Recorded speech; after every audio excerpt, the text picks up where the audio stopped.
Being the cycle breaker in your family is definitely a tough role for a lot of reasons, just for a lot of reasons. And I'm going to talk about some of them today. So, if you are the cycle breaker in your family, then you've often felt like you just did not fit in. You felt like you were the black sheep, like you did not fit in. You are the other. You were just very different than the family that you grew up in.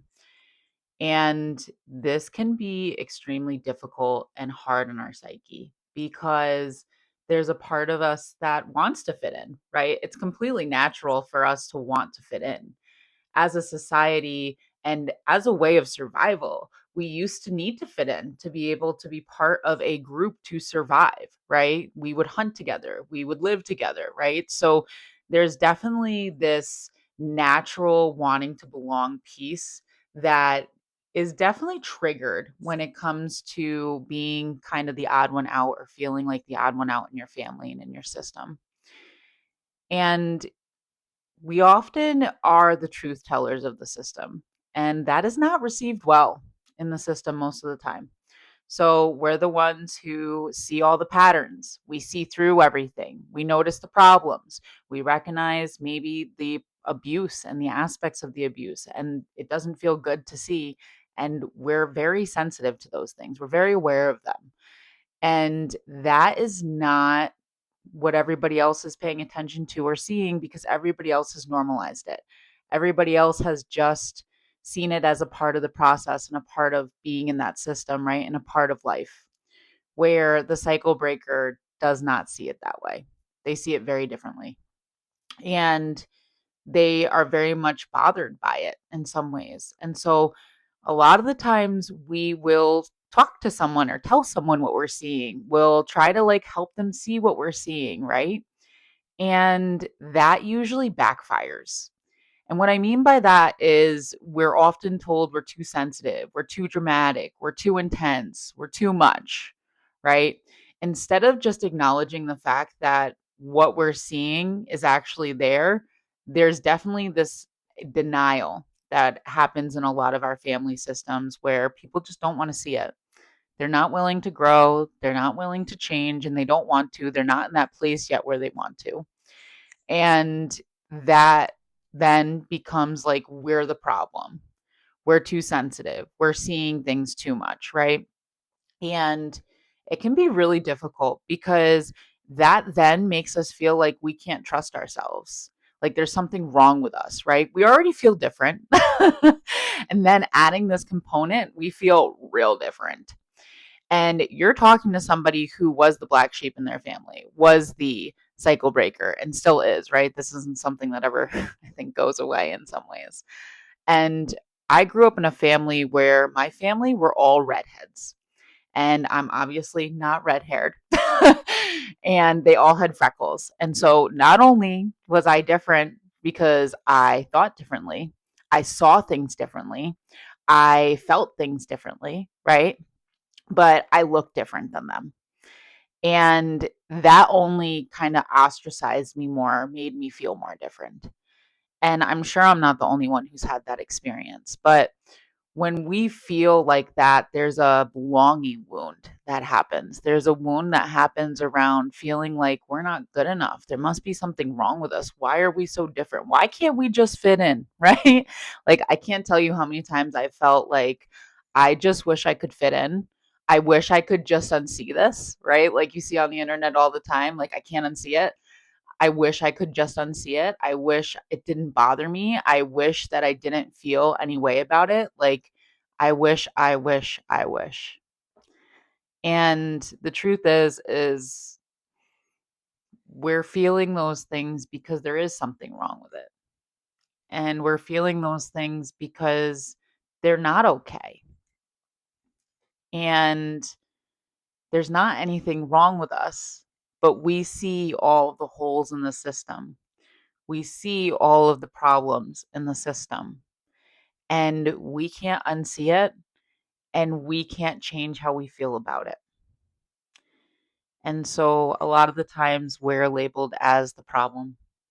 We're labeled as the one who knows too much, thinks they're better than other people. I can't tell you how many times I've heard that one, where because you don't want to put up with the shit, you must think you're better than others. It's not really how it works, but that is definitely what is kind of projected outward, right?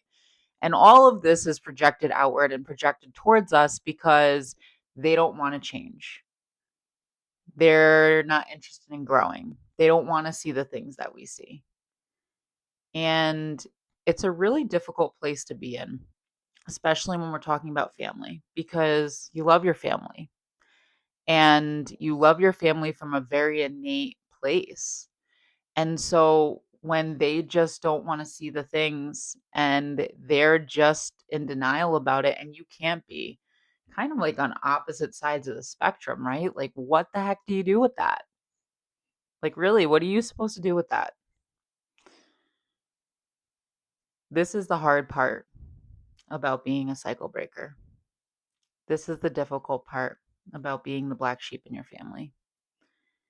And the reality is that you didn't come here to fit in. You didn't come here to stay small, which is what happens a lot of the times to us. We turn our voices off. We turn off our feelings. We disconnect from our bodies. We dissociate. We check out just so we can fit in, just so we can remain normal, just so we can be seen as not too much.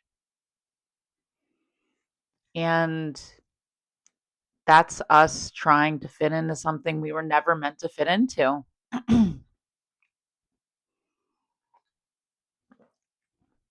That is the effect of us trying to fit into something and make something fit that we were never meant to fit into.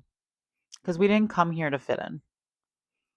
We didn't come here to remain small. We didn't come here to stay silent. We came here to change things. And it's hard being the one who initiates that change, who steps into the space of change. It's heavy. It's really heavy. When I first realized that I was a cycle breaker in my family, I can't even tell you how heavy it was and how much grief came up for me. Grief of, oh my gosh, how the hell do I do this? But also grief of, why didn't I know this before? Why didn't anybody tell me? Why didn't I understand this before? This would have saved me so many years. This would have saved me so much pain. If I had only understood this and knew this for what it was back then. But the reality is that we didn't come here to fit in. We see through those patterns and we see through those things because we're meant to shift them. We're meant to change them.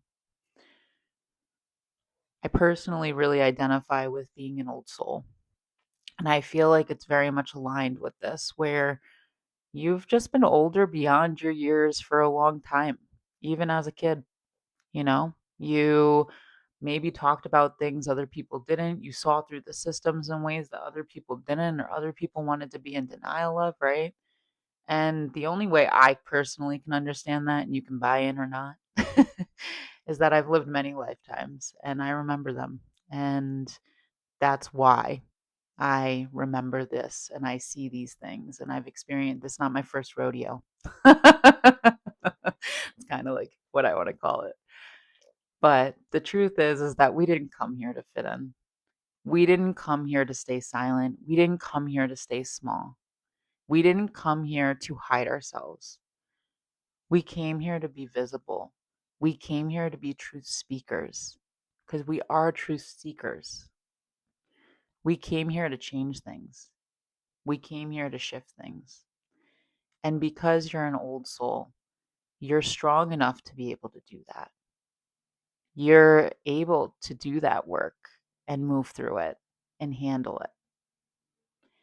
And I think one of the bigger wounds that feels really difficult is this fear of being seen that comes from being so different from your family, right? You learn to stay really small, you learn to be really quiet, you learn to be the peacekeeper just so you don't cause a problem. Right? But the truth is that we really are in this life to learn how to be visible, how to let ourselves be seen, how to find comfort in that. Because what you know and what you see is beyond valuable. It needs to be heard. It needs to be seen. It's meant to be. But there's definitely a visibility wound and a being seen wound that comes with being so different, being seen as the problem that you have to be able to overcome. And that's exactly what I do in my coaching is I teach people how to overcome that. But the other wound that really comes up is this wound around trusting yourself because when you're told you're the problem, when you're told that you're so different and whatever you're wrong, like all these different things, right? There's a lack of trust that you have for yourself. You start to doubt yourself. You start to think there must be something wrong with me. I must be too sensitive. I must be too emotional, right? I must be too dramatic. I must see things differently, right? That must be a problem because nobody else is like it. Not even just in your family, probably, to be honest with you. You've probably experienced this in many different aspects of your life. You are a true cycle breaker. You have definitely, an old soul, you've definitely experienced this, not just in your family of origin, but also in larger society, maybe in workplaces, maybe in friend groups, right? You've definitely experienced this over and over and over again. And it makes you doubt yourself. It makes you feel like there must be broken. There must be something wrong with me. This can't be right, right? Because if it was, like, then why isn't anybody else aware? Why isn't anybody else hearing these things? Why isn't anybody else seeing these things, right? And it's so funny because it's kind of like when you spiritually awaken, you put on, I love this, I guess it's a video or whatever, but he says, when you spiritually awaken, right, you put on these rose colored glasses. And once you awaken, those glasses go on and they can never come off. They're on forever. You can never go back to seeing things the way that you saw them before. Kind of like the saying, like, I can't unsee it. Right? And the truth is you can't. You're not meant to. And it's not about denying that part of yourself. It's not about shaming that part of yourself. It's not about silencing that part of yourself. It's not about making that part of yourself small. It's actually about learning how to love that part of yourself, learning how to work with that part of yourself, learning how to hold all of you so that you can do what you came here to do.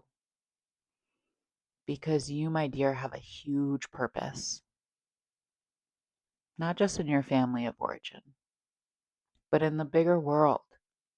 You have this amazing, huge purpose. And that's what you came here for, was to do that, to get there, to heal all of these things so that you could embody that. And it's scary. It brings up all of those fears of othered and being misunderstood and worries about being seen the wrong way, right? It's completely normal. And those are all things that are not meant to hold you back, but things that you are meant to learn to walk through and move through and grow through and heal through so that you can truly step into the purpose that you are meant to come here for. Many of us are meant to be the first millionaires in our family. We're meant to be something so much larger than what you could have ever even imagined and what your family could have ever even imagined either. But there's this lack of self-trust that comes from that experience.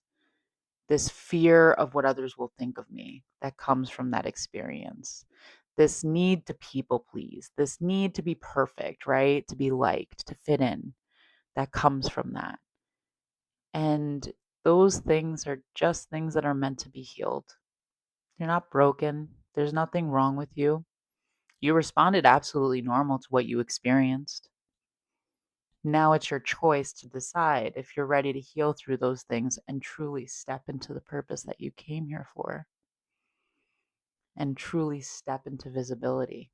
Because the only way you're going to make it to that millionaire place that you're supposed to go or to step into your purpose is to become visible and be comfortable with being visible and stop shrinking yourself and start holding all parts of you and recognizing the beauty in all aspects of you because you are absolutely beautiful just as you are. It's just about learning to hold all of that in the most compassionate and loving way. And the right people will love that about you. So, if this resonated with you, right, I'm ready in the comments. And just know if you need any help with building self trust, stepping into visibility, learning to hold all these parts of you that are so beautiful, my coaching is for you. You can go to crystalclearmystic.com and you can put in an application. And if we're aligned, then we'll have a clarity call and we'll see how it goes and we can talk next steps and see what's going to work for you and what you need. But I love you so much. And just know your purpose is larger than you could even imagine, and you deserve it.